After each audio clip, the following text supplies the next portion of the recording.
For the women in the room, I need your backup and support on some of the things I'm going to talk about tonight. I need you to help me. If you're a woman, please raise your hand. I want to see what the percentage is for the women. Now, I need your backup and support when I talk about some of the research and its findings, what it means, and I need you to call out collectively, yes or no, as a group of women, that what I'm talking about actually happens to you in real life. Now, the reason I need this, because a lot of these gentlemen in this room, when they hear some of this, will say they couldn't possibly be true or right because it never happened to me. Now, for the women, assuming that you agree with what I'm saying, can I get your support on this as a group? Thank you. For example, your typical male in this room, and in fact the typical male in your life, has no idea if you go to a function like this or a party where there are 50 couples, this is a test size, you're the last couple through the door. It takes your average woman around 11 minutes in that room to have figured out the relationship between every couple in that room. Yes or no?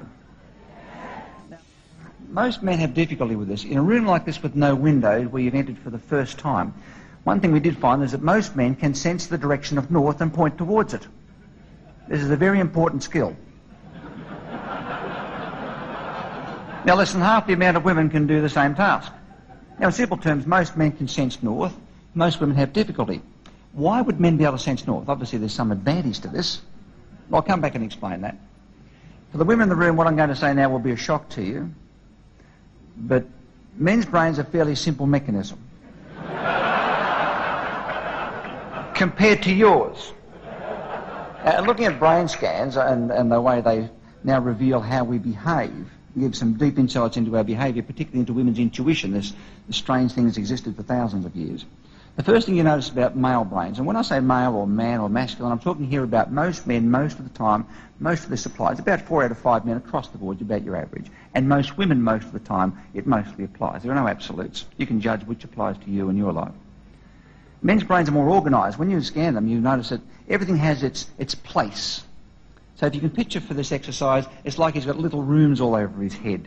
And each room has at least one major function that works well in isolation of the rest. Now, women's brains tend to have functions spread more often on both sides, and often front and back. In the case of speech and language, it's both sides, front and back, and at the back. The connecting cord between the left and right, the corpus callosum, on average for a typical woman, it runs around 10% thicker physically and carries up to 30% more connections between the left and right. Now this gives women what we call a multitasking brain. In simple terms, gentlemen, that means that your typical woman that you would meet in your life can perform somewhere between 2 and 4 simultaneous unrelated tasks. For the women, is this true, yes or no? For example, she can run an internet program, talk on a headset to somebody in a foreign country about an unrelated program, be listening to a third party having a conversation and drinking tea. Multitasking. Now most men's brains, with less connections and more neater arrangement, can do, and I'll tell you this, they can do one thing at a time. Now the women in the room, you've heard a man say, look, I can do one thing at a time. He's not being rude, he's being actually correct. Now, he can do it very, very well, by the way. Real well. But one thing. For example, if a typical male pulls over to the side of the road to read a street directive because he's not lost, he's finding a new way. He pulls out his map or directory. What is the first thing most men will do with the radio? They turn it off. Now think about this. He turns the radio off to read a map. Does that make sense to you? Well, if you could scan his brain, you'd probably get a clue to this. He can't operate navigation and hearing simultaneously. He can do one or the other. If he's driving down the motorway and you talk with him, he misses the turn off. On a roundabout you talk, he gets the wrong turn, you get the blame. Now understanding one thing at a time mentality is a very important key for women to understanding any male in your life. So we're going to talk about excellence in relationships and how well can you sell yourself to other people. And on an increasing basis today, in every business, how often can you sell yourself to the opposite sex, get cooperation and get a yes to what you propose? Now, this one thing at a time mentality. Most of the men in this room, you've had, from an evolutionary standpoint, a fairly clear job description. Nobody's argued the point until recently.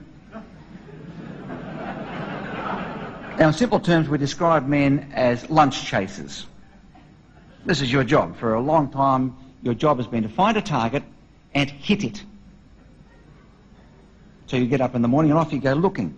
So it makes sense that your brain would have evolved with abilities to allow you to pick up a target in the distance, estimate coordinates. How far away is it? How fast is it moving? If I caught this thing, how big would it be when I got there? At the speed I'm going, at this angle, and the angle it's going, how fast do I go to head it off at the pass? How far do I bring my arm back with a rock or stick of this size? And when do I release it at this speed to hit a moving zebra at 50 metres? This is called visual spatial awareness. Now, scans show that it sits for most men in the right part of the brain and across the back, left and right visual brain. It's the #1 brain skill for most men in virtually every culture. Now, it's a skill that most women do not need. The reason being, as the child bearer of this species, your brain is organised for different skills and abilities. Hitting targets, long distance navigation are not two of them. You don't need to be able to do that. You need other things, but they're not two of them. So the guy's out there, he hits the target, now he needs to sense north. The purpose of this? To get home. If you're going to be a long-distance navigator, you need to be able to sense direction to get back, otherwise you're a waste of time. So he gets back home with his lunch, throws it down, he lies about how hard it was to catch. And then for the rest of the night, he just gazes in the fire. That's it. In simple terms, male job description. Find a target, estimate coordinates, hit it with a rock. Find north, lie a bit, and fire gaze. Now, men's brains, you fellas, your brains are organised to do these things. Now, fire gazing for modern men can happen at any time of the day. Most women will recognise that certainly early evening involving newspapers, magazines or remote controls. Now, here's typical man fire gazing at the end of the day. He's reading information, magazine or a book. If you could scan his brain when he's doing this, you know what you'll discover? He's hearing impaired. He's technically deaf for using old, politically incorrect terms. Now, for the women, this is important to understand. Men's brains are organised, they can speak or listen. Fellas, is this true or not? Speak or listen. We can speak or listen. Most of us cannot do both. This is why when men talk with other men, they have turns.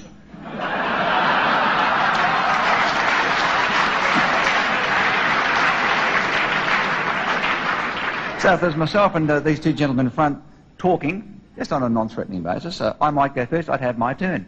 They would actually let me have the turn. They would not attempt to talk simultaneously. I get to the end, and as I'm talking, they do just what they're doing now. They go completely blank and they go... This is men showing, I'm interested. I get to the end, and then he'd have his turn, and we go... Then this gentleman would have a turn with... This is men bonding, getting on very well. How do women talk with other women? Simultaneously. They're all going at the same time. Now, women are the butt of jokes of this from men in every country. Men say in every country. We go to up to 30 countries in a year, and you can hear the men at meetings like this say, listen to the women because you can hear them. All talking at the same time. And the men say, no one's listening. Fellas, that's not true. If you could scan their brains, you would discover their brains can speak and listen simultaneously. For the women, is this true? Yes or no? Now, for most men, this is a difficult concept to get your head around.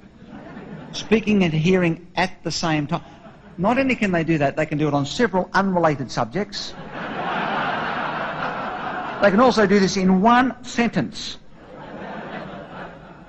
Now, women operate on 5 tones of voice, of which men can identify 3. Men operate on 3 tones. So a woman will start off on subject 1, halfway through without apparent notification. She introduces a second subject. Now, the women listening realise by the tone of voice, here's a second subject. Most of the men think, this is the same subject. Now they start thinking, what is she talking about? Now she brings in a third subject, goes back to the first. The women know 3 things were being discussed. Is this true, gals? You look at the faces on the men, they're thinking, what is going on in this group? Now, if they know you well, they might say, what are you talking about? Or something very subtle like this. Now, from a nest defending standpoint, being the child bearer means that your brain would need to have the abilities to allow you to defend territory and offspring at close range. Long distance navigation, target hitting is not relevant. You need a number of other skills. First, being able to multitask with both hands would be a big advantage from a gathering standpoint. You could pick at twice the rate. If, like most men, like 93% of men, you're dominant only with your right hand, which is your hitting throwing arm, tie that in with your spatial skills, there's your lunch chaser. That means if you're going to do that in gathering, you're going to be limited. So you don't need a spot in the left brain to identify the right hand like most men. In fact, nearly half women don't have a spot on either side to identify either hand. They cannot tell left from right in simple terms. And boy, do they get stick from men about this. You don't even know your left from right, Cheryl. Well, no. Successful nest defending doesn't need that. You don't need a dominant arm. You need to be able to multitask equally. There are far more ambidextrous women than men. And women have several other advantages. I mean, anatomically our eyes are the same. Men's eyes are slightly larger. Women have more white of the eyes. White of the eyes is a communication tool. But what your brain software lets your brain see is very different. Now, if you picture most of the males in your life that you know, now it doesn't matter whether he's 5 years of age or 65, the principle's the same, has a form of mild tunnel vision. Most men can see far better than women and test to be better at seeing targets directly in front over long distances. Peripherally, most men it's all the blur out here, we can't see much at all, but we can see that fly on the wall back there. Tie that in with your dominant right arm and your spatial skills. There's your lunch chasing machine. This is his job. Now, the advantage of that, of course, he can see a target undistracted. The downside is he can't find things in refrigerators, cupboards, drawers.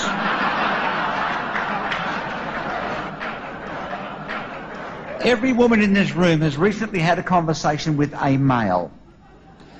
He's standing in front of an open refrigerator. See if you recognise it. Where's the butter?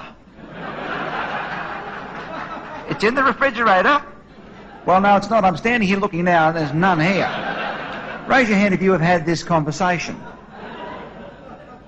Now, he insists it's not there. You walk into the kitchen, you thrust your arm in the refrigerator, and right in front of his face at eye level is this gigantic tub of butter.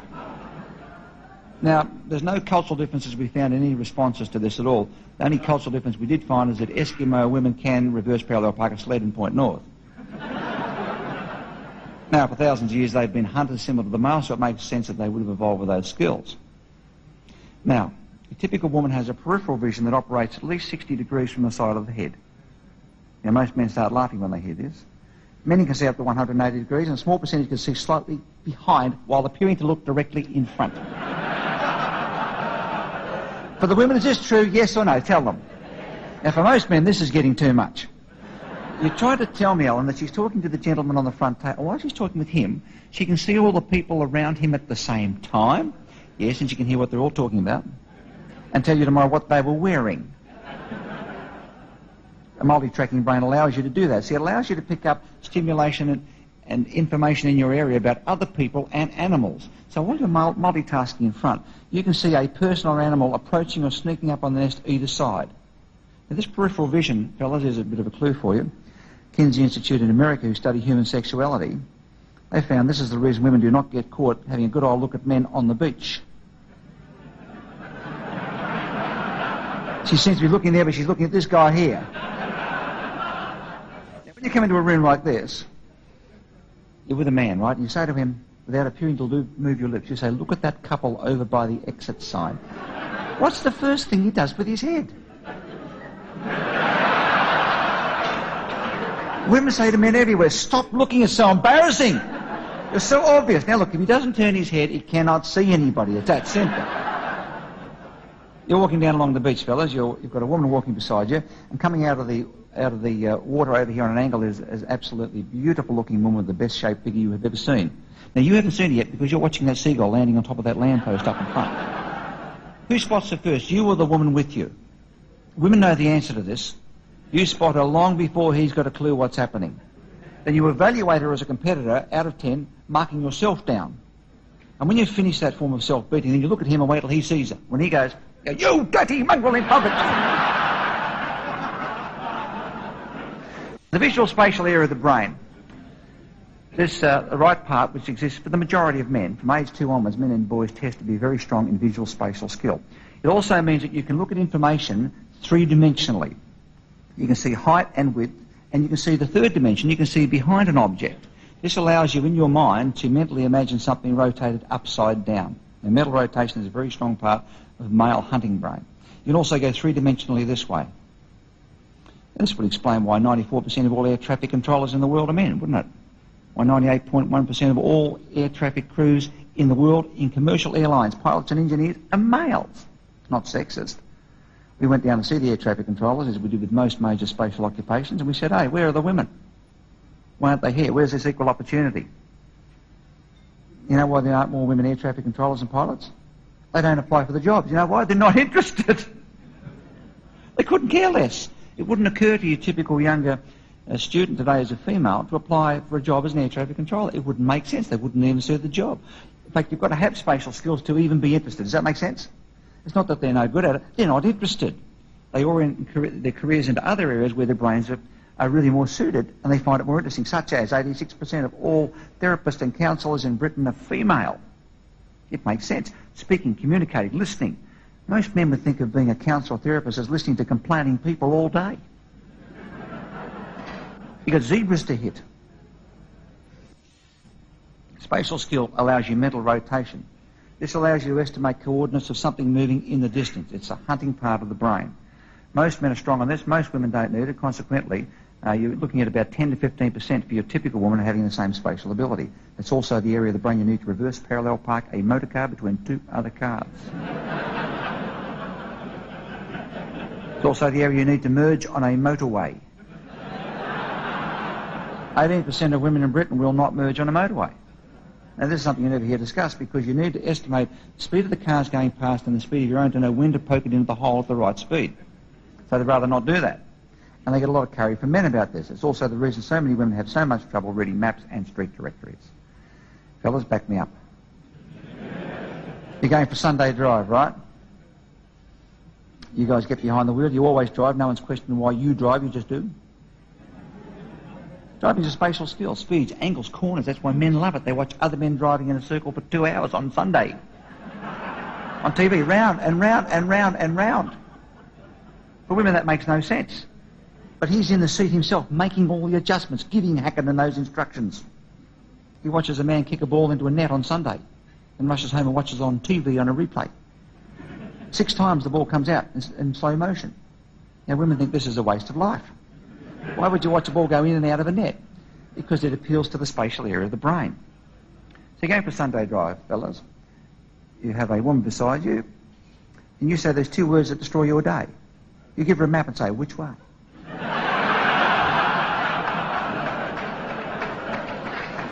Approximately 20% of women, about 1 in 5 women are fairly capable to excellent on orienteering and map reading. About half the balance have trouble and struggle, and the rest don't want to know about it. Give most women in the world a map or directory, what is the very first thing she will do? She turns it upside down to face the direction you're travelling in.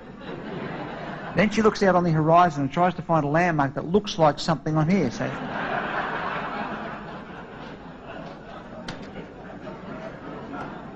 then she says, this map is ridiculous. You guys say, no, the map's not ridiculous, and your day is over at that point.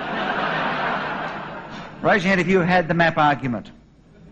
Now, for the gentlemen in the room, I encourage you to stop handing maps to spatially embarrassed women. This will destroy your European vacation. This will wreck your night out. You can get divorced over the map. Now, Barbara, who is my significant other, she runs our corporation in both parts of the world. We live here in the UK half the time, in Australia the balance. And I can't multitask the business like she can. I can do one thing at a time and do it real well. But she can't park the car. And then she'll tell you she doesn't care either. She does not care. It's not an issue. She won't drive into a multi-storey car park. She'd rather find a big space and walk if necessary. She hasn't driven backwards in 7 years. She asks strange men to park the car where necessary. She describes this as outsourcing. It's the way to do it. The number 1 skill for women everywhere sits in both brains, front and back. What do you think it is? Speech and language. In simple terms, women are great talkers, men are not. This is not a shock. Now, in a given day, a typical woman can speak a top end of 8,000 to 9,000 spoken words effortlessly. 4 brain centres to do this in. You've got another 6,000 to 7,000 tone of voice changes with those words using 5 tones. Men can pick 3 of these. Another 4,000 to 6,000 gestures, expressions and movements. Add this together, you have 20,000 to 24,000 communication signals a day output from a communicative brain of a typical nest-defending female, effortlessly. Typical male does 7,000 to 10,000 a day. Now, will you notice the difference when you sit down for your evening meal, because he's done his 10,000.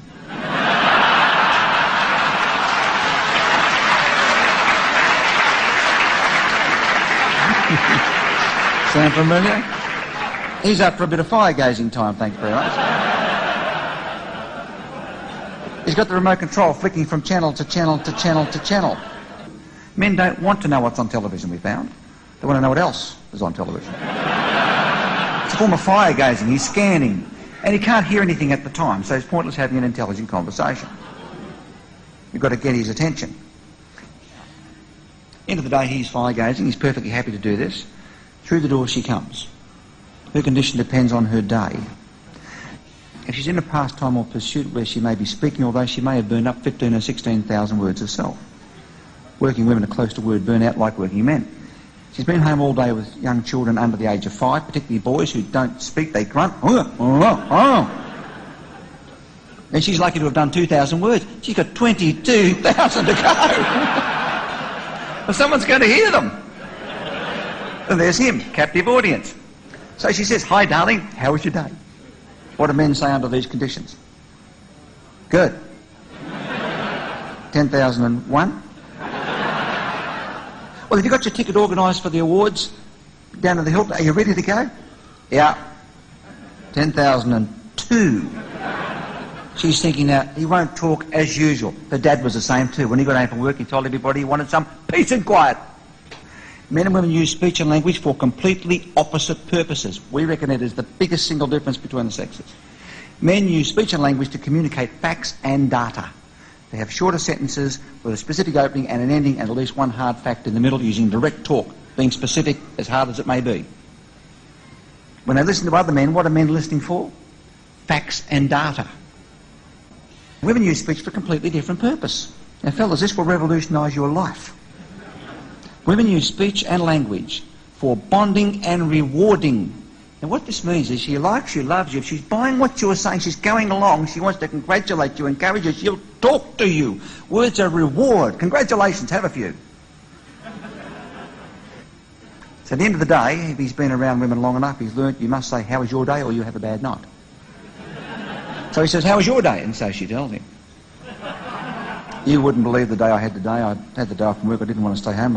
Remember that blue dress I bought in Hawaii at the time with the gold buttons? And I should have got the blue one because the exchange rate was much better. Now it's gone down. I've been kicking myself. But on the shopping channel, I had the same one with the brown buttons. And I thought for the awards dinner, I could get Susan's mother, who's got that brand new machine. I'd love to have a machine like that. It only costs £150. She could take it off and put it on there. I could wear it with my gold shoes to go to the awards. And John said, in fact, John's mother had a hip replacement. I saw her the other day. She's hobbling along. Oh, she's in so much pain.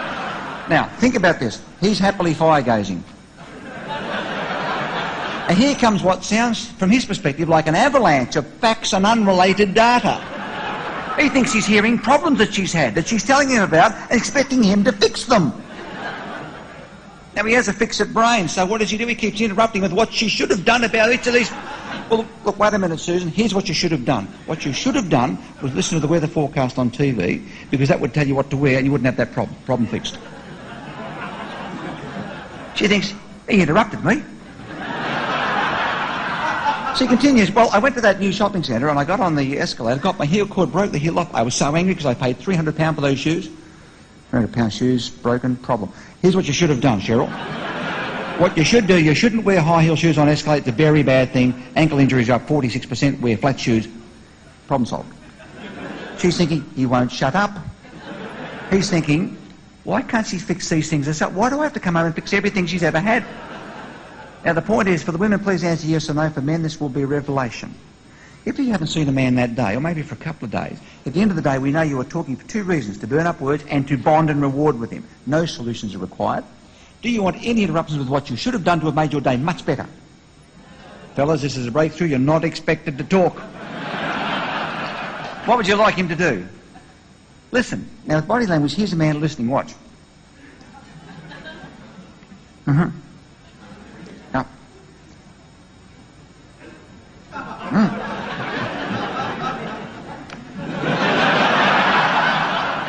Now, this behaviour, we classify that, we call this the grunt. And men do it everywhere in the world. When they talk in public, particularly amongst other men they don't know that well, they show no emotional condition. They grunt. They go, This shows they're interested.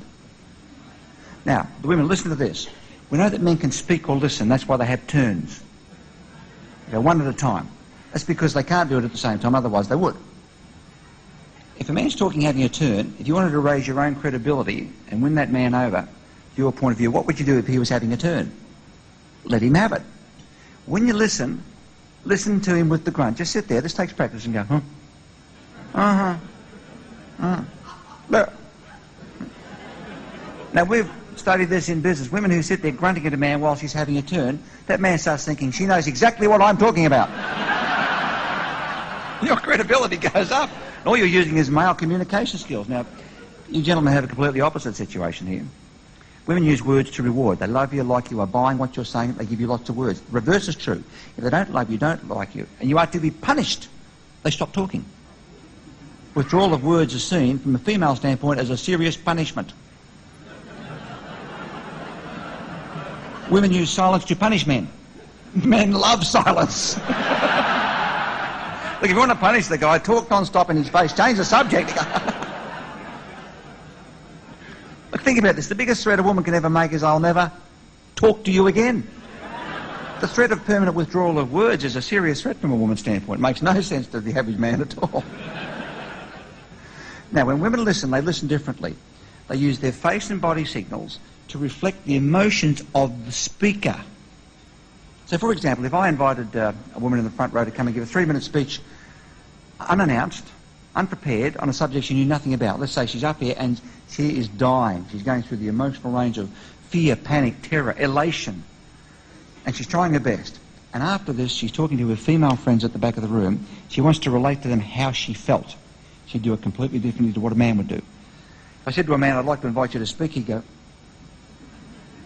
And at the end, he'd tell his friends, you won't believe what happened to me. This guy got me up there. I'm never going to do this again. I'm not sitting in the front row again. He'd give her the solution. Here's what a woman might say to her friends. You will not believe what happened to me. This guy got me to come up and speak for 3 minutes on a subject I know nothing about. Oh, I died. I saw the faces. I died. It was so terrible. Oh, I'm never doing it again. Those faces, I was sweating. Here's the point. If you look at her female friends that she's telling the story to, you'd swear it had happened to them too.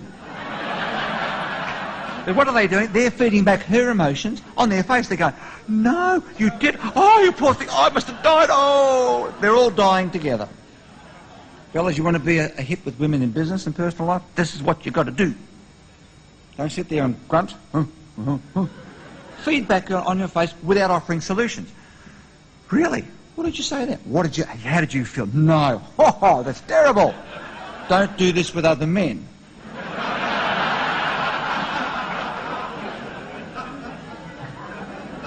This is the reason women love talking to gay men. That's what gay men do. They feed back your emotions, don't they? No, he didn't. Oh, I'd be so bad. Now, you guys sit there and you listen to the story and go, yep. Got you to speak, yep. Mm-hmm. You need a public speaking course. That's what you need. And tries to give her this. He didn't want the solution. She wanted to share her emotion. You're going to dinner tonight. She's got a brand new dress coming to a function just like this. She comes out of the bedroom wearing the dress, holds up 2 pairs of shoes, one blue and one gold. And she says, darling, should I wear blue or gold shoes with this dress? Love them both, I just can't decide which one. Okay, Mr. Girlfriend? Should I wear blue or gold shoes? What do you think? It's up to you. It's up to you. Is that a good answer? It's not a good answer. No, good answer. I really need your help, darling. Blue or gold, what do you think? Blue. Blue, okay, so he gave in for blue. Mr. 32 years, darling, what do you think? Blue or gold? Well, I'd like to see the whole thing. He's stalling. He's stalling for time. You see, 32 years ago, he picked blue too. And that was the end of his night, wasn't it? Now, for the women, please answer yes or no. For this gentleman, when she says to him, should I wear blue or gold, is she asking him to choose her shoes? No, she's already chosen the shoes before the question was asked. He thought it was a problem-solving question.